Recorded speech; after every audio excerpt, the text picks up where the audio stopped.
No, ya está ahí. Ya.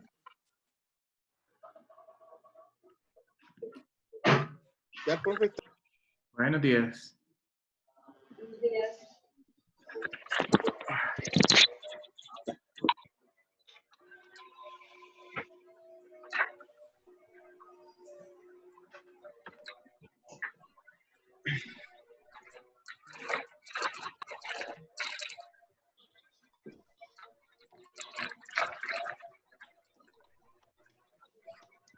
Profe, buenos días. ¿Cómo está? Buenos días. Bien, gracias a Dios, Buenos profe. días.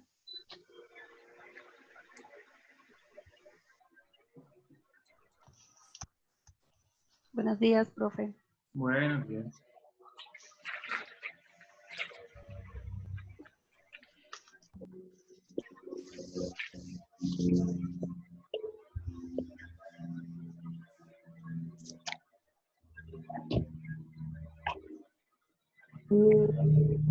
Tan bonita. Sí.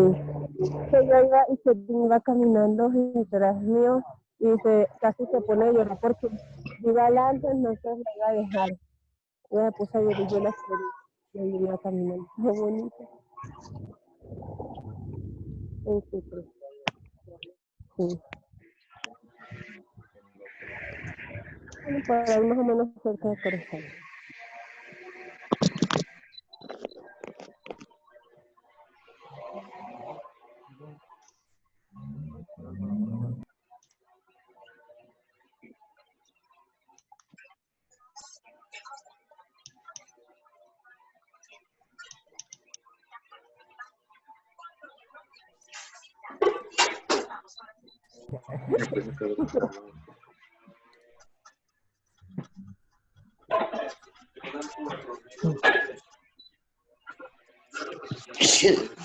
Yo no sabía que usted fumaba.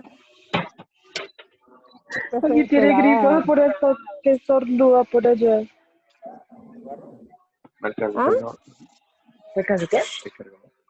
Pero no sé qué fue. No. Hola, buenas. Sí, ¿No quieres señor. el tuyo?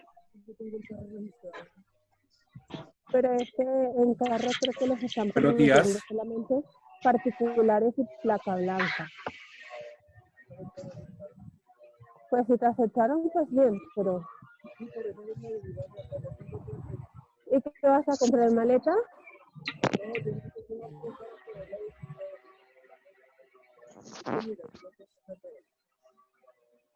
Pero en la aplicación ahí le sale, o sea que lo que tú entregas pedido es en vehículo.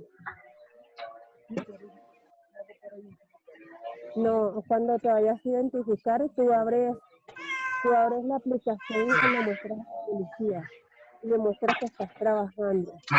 Pero creo que es solamente para placa blanca y taxi. Pepe, hola, buenos días. ¿A los particulares no les permiten trabajar o sí?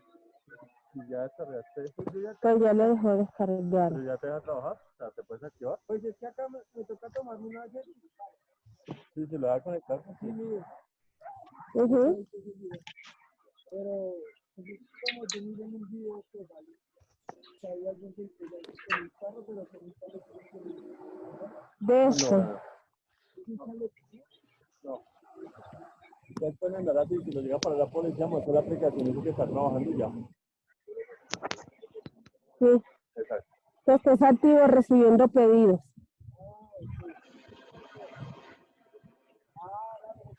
Bueno, dale.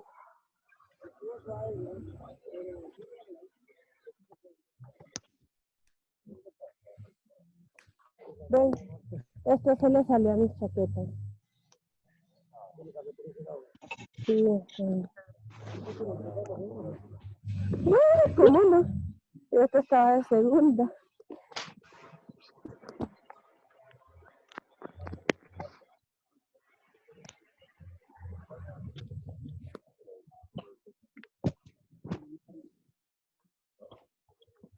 Hola, compañero, buenos días. ¿Se vienen a comprar maletas? ¿Dónde está el flaco? Mira, aquel compañero que está allá les está repartiendo los turnos. Y que está allá de aquel lado, el alto flaco. Sí. Allá con el porfa. Dale.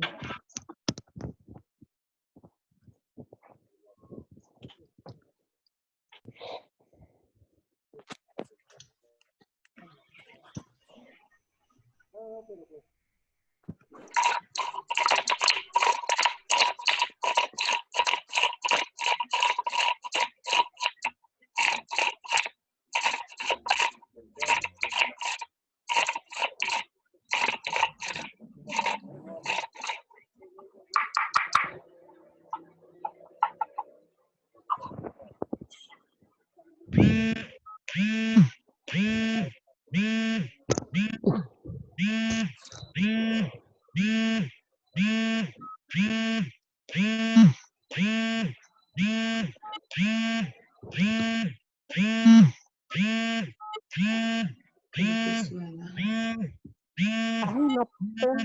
Esta gente.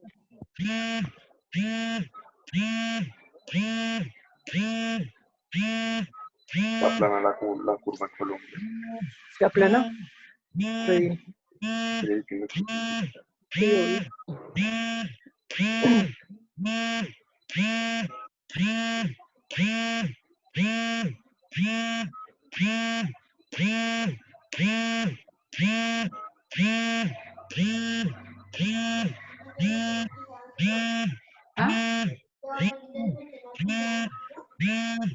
No, ay, me acuerdo, ahorita me acuerdo de eso.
Bueno, ya estamos 32. Y yo creo que es más o menos el número.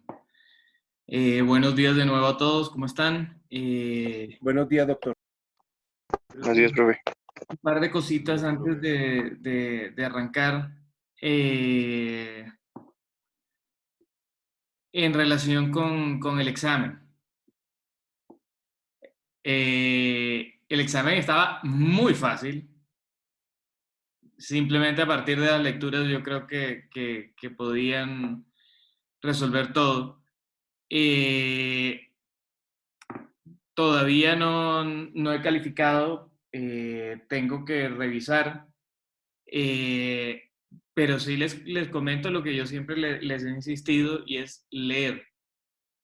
Es decir, no sé cuántas veces corté y pegué el mismo mensaje en el chat frente a las mismas 2 o 3 preguntas, y aún así hubo quienes corrieron a enviarlo y después supuestamente todos los exámenes se mandaron solos. Esa plataforma es supremamente sólida.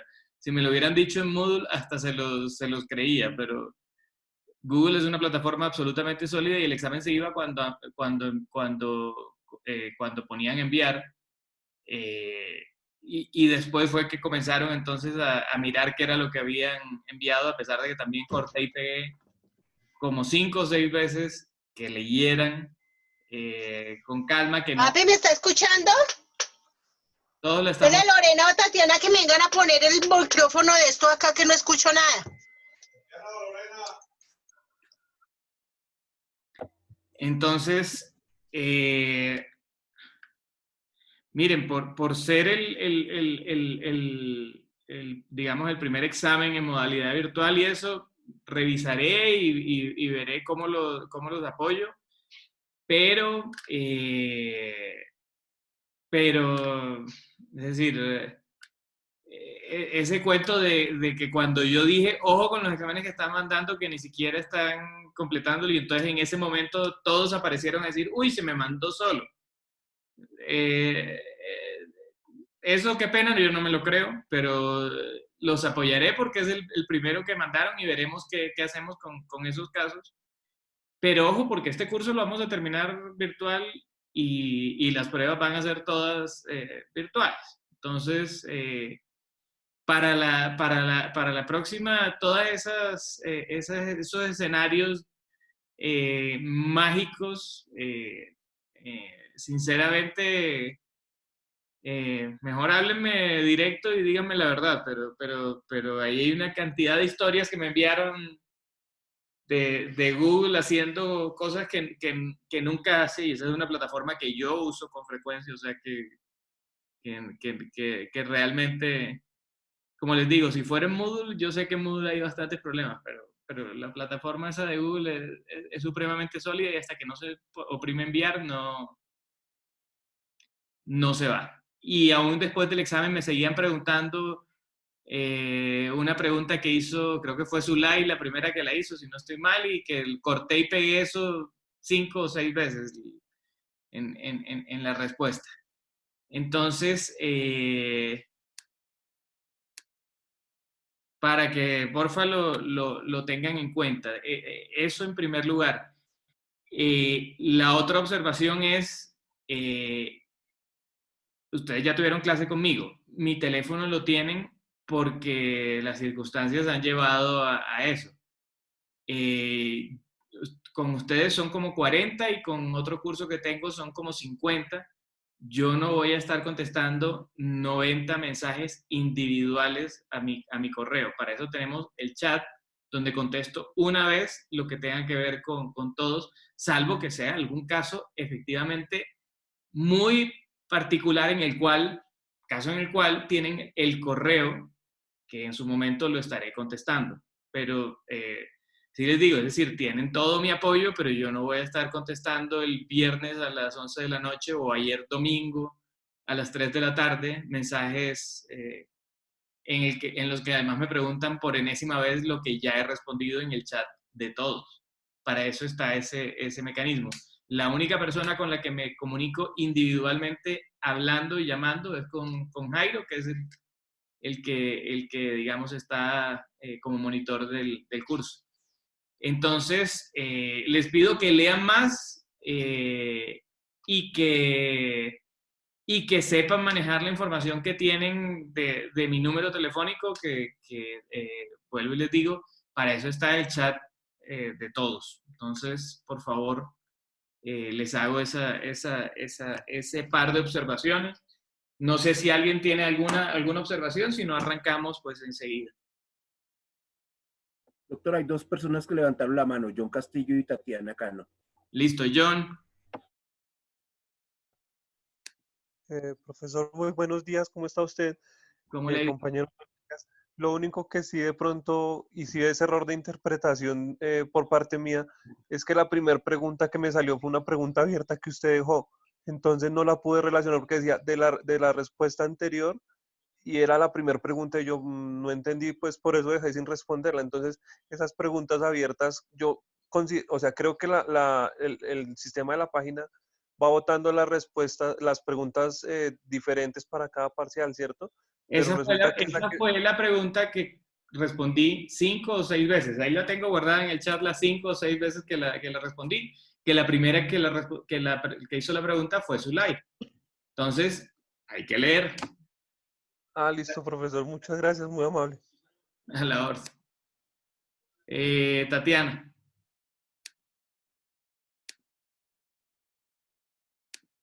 Tatiana.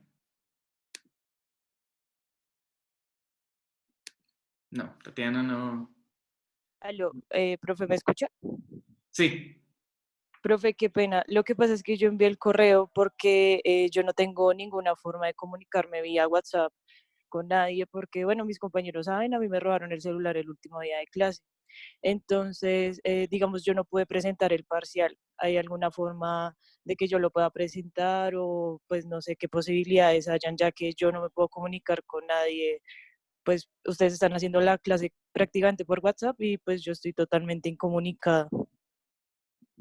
Por WhatsApp no se ha hecho ninguna clase porque no es una herramienta pedagógica adecuada. Por WhatsApp simplemente mantenemos un espacio de comunicación en el cual se refuerza lo que en todo caso está en Moodle. Es decir, WhatsApp no se ha utilizado para ninguna clase. Los casos particulares los responderé por el correo que está habilitado para la clase. En todo caso, les hago la observación. Yo no paso lista, pero es que es una grabación donde está claro quién se ha conectado y quién no. Y obviamente a través de ese medio pues verificaremos cómo estar siendo la asistencia a los procesos. Las fechas del examen estaba también en Moodle desde hace rato. Entonces, y está mi correo para que efectivamente me escriban cualquier situación que tengan en ese sentido.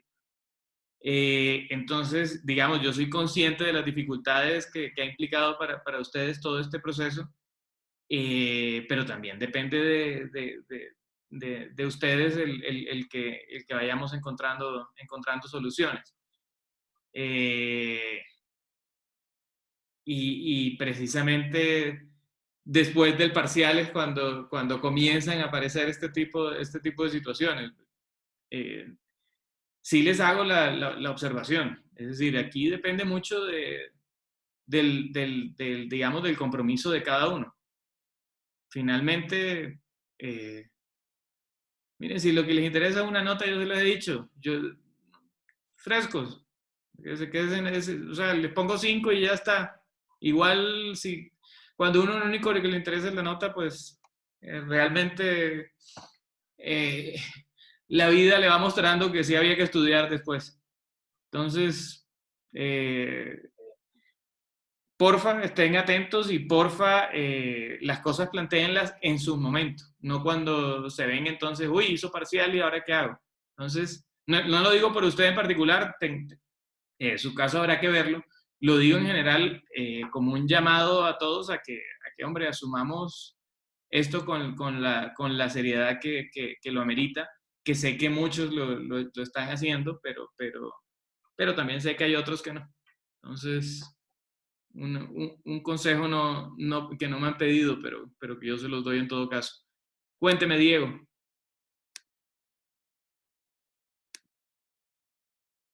Diego. Doctor, buenos días. Doctor, buenos días. Buenos días, Diego.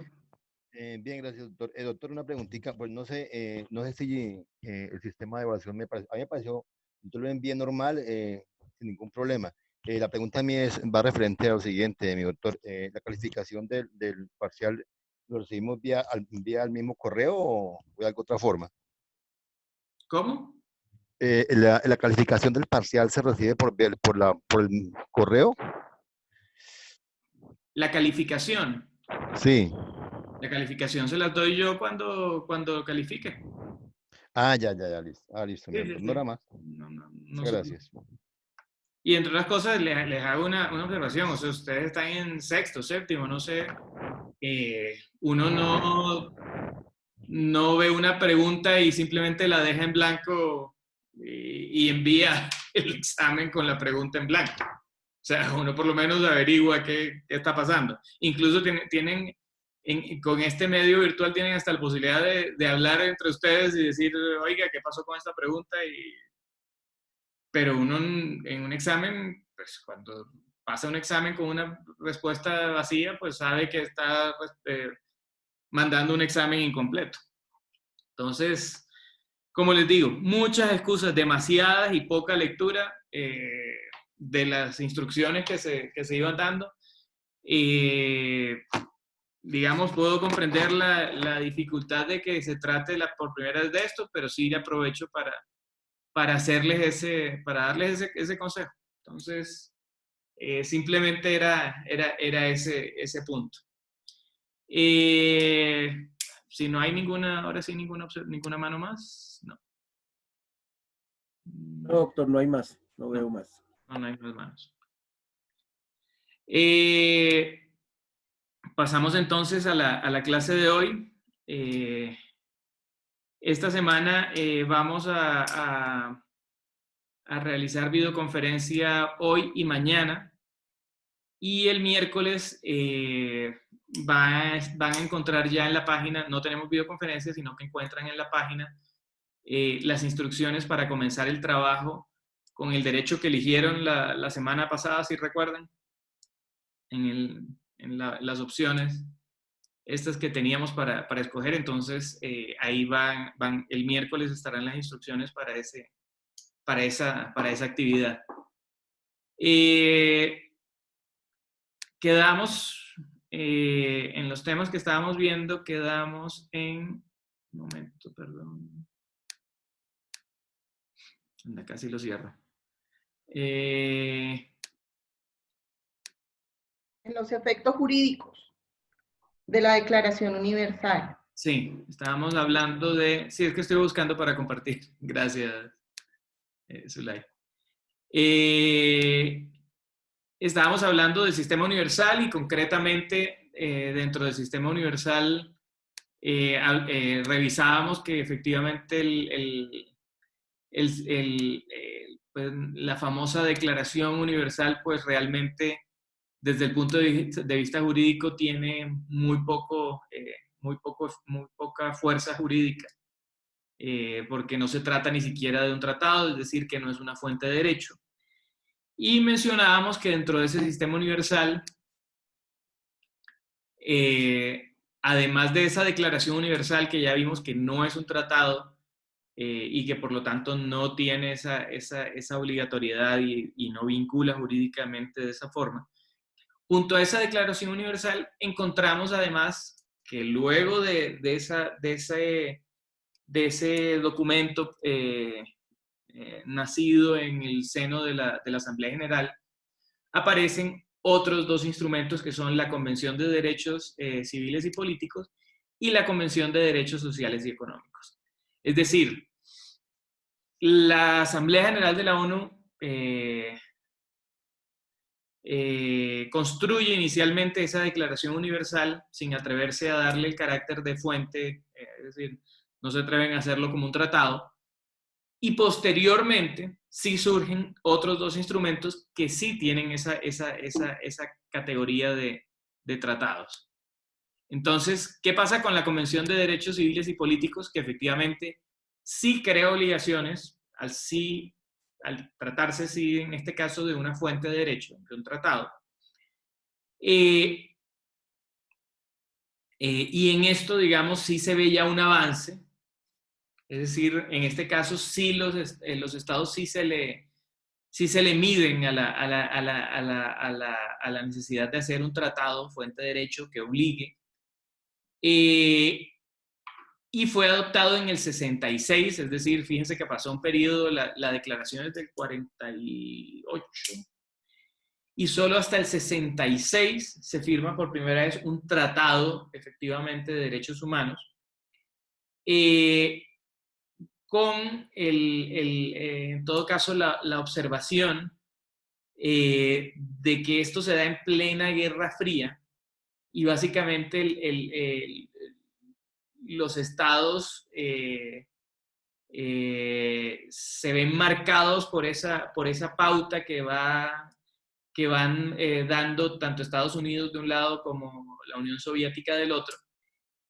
Y 46 a 48 que prácticamente 20 años después, logran ponerse de acuerdo en un tratado este tratado no tiene esa vocación universal directa que se le atribuye a la declaración,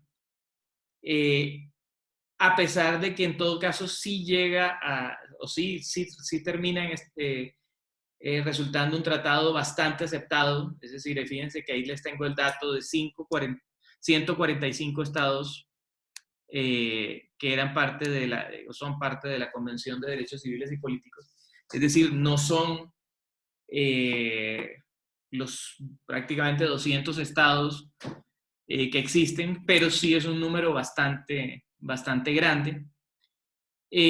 Pero comienza a darse una aproximación diferente a esa Declaración Universal en la que los estados eran más cautos, pero defendían esa universalidad absoluta de los derechos humanos. Aquí de pronto no los tenemos a todos, es decir, la universalidad va quedando un poco más debilitada, son solo 145, pero sí se logra un texto mucho más detallado. Es decir, se logra un acuerdo en cuanto a cuáles son los derechos, en cuanto a la lista de derechos, mucho más detallado y ya incluido en un tratado. No se incluye el derecho a la propiedad privada, por lo que les mencionaba digamos, la tensión existente entre la Unión Soviética y Estados Unidos, que lleva a que el comunismo presione para que la propiedad privada no se incluya en este tratado como un derecho humano, porque en esos estados pues no existía la propiedad privada, como no existe aún en gran medida en Cuba, aunque se han hecho algunos ajustes.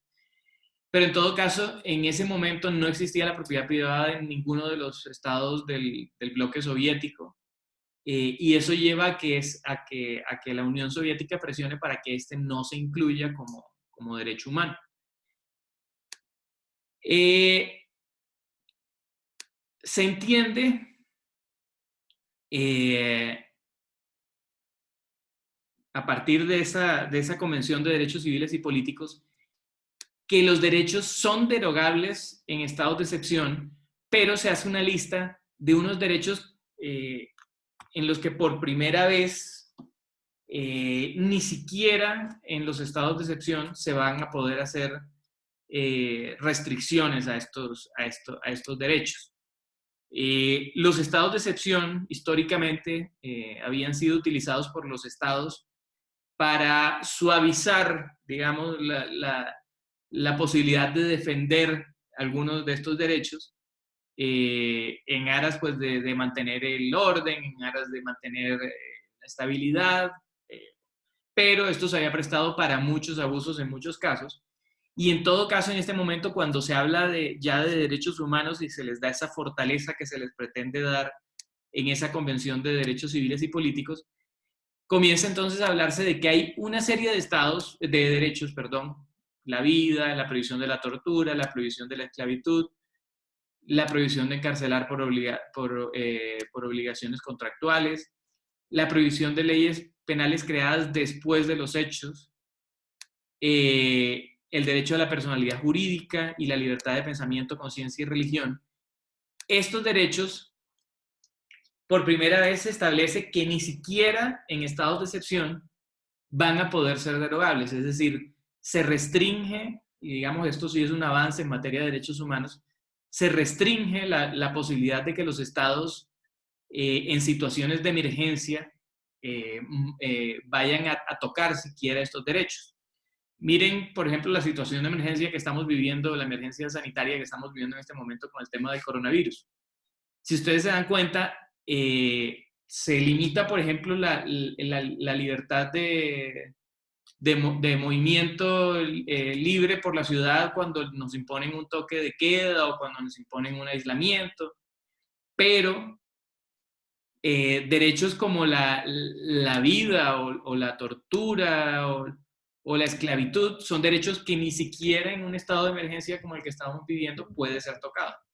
Es decir, Hay algunos que sí se pueden tocar, pero se hace una lista de unos que definitivamente son intocables, ni siquiera en este tipo de situaciones como la que estamos viviendo. Entonces, fíjense que no por el aislamiento que estamos viviendo se nos limita la libertad de pensamiento, o no por el momento en que estamos viviendo se nos limita permitiendo formas de esclavitud o formas de tortura, pero sí se nos limitan otros, como es el caso que habíamos mencionado de la libertad de movernos libremente por la ciudad. Dígale rápido si escuchamos sombrilla. Dígame. Otra vez lo... Grace, apaga tu micrófono. Grace. No, es que están Grace. otra vez todos activos. Hay alguien que está activando todos los micrófonos porque ya los he apagado varias veces. A ver, salgo un momento.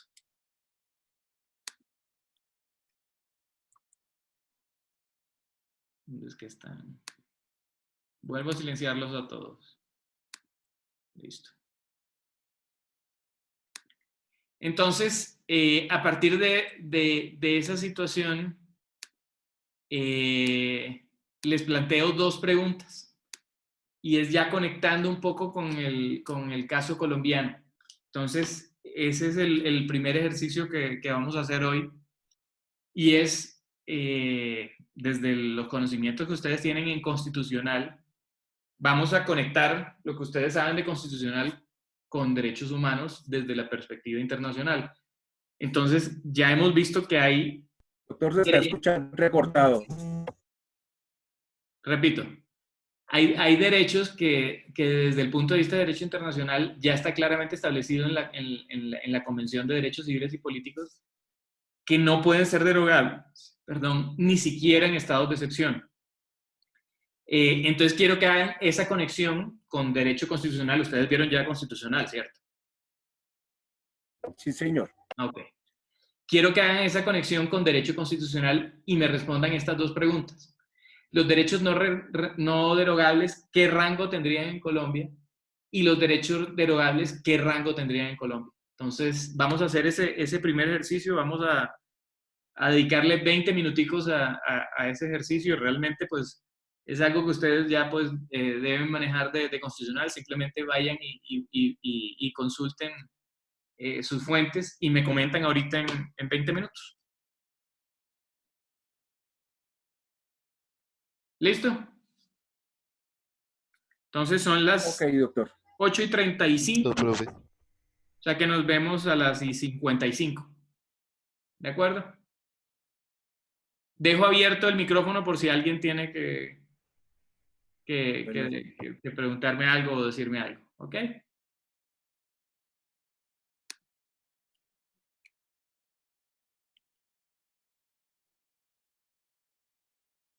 Bueno, nos vemos. ¿Sí me están oyendo?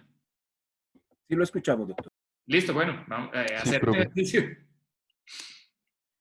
Nos vemos en 20 minutos.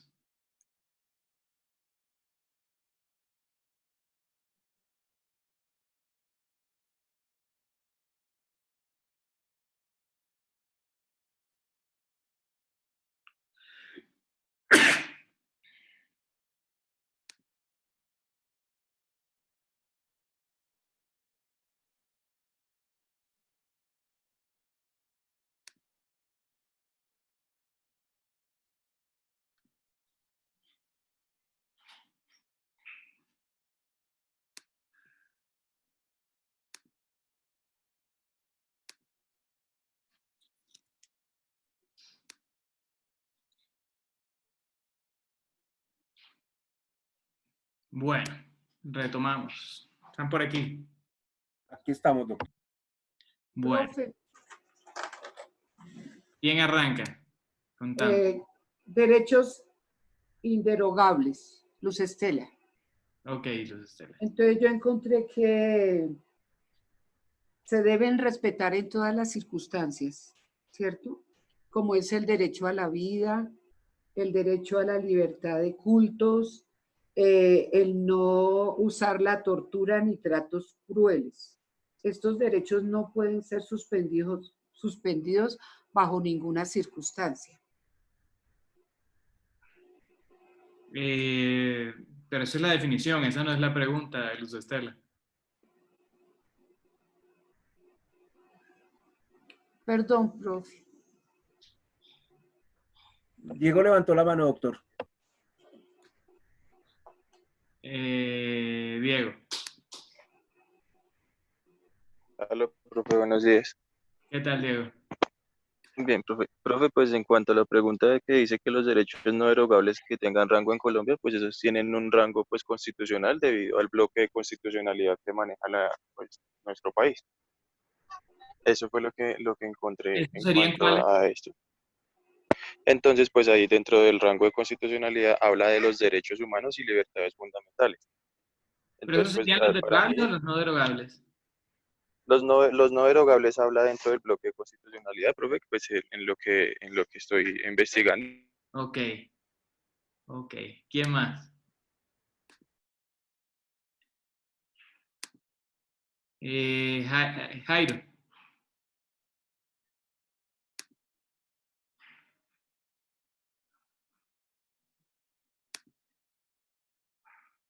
Jairo levantó la mano.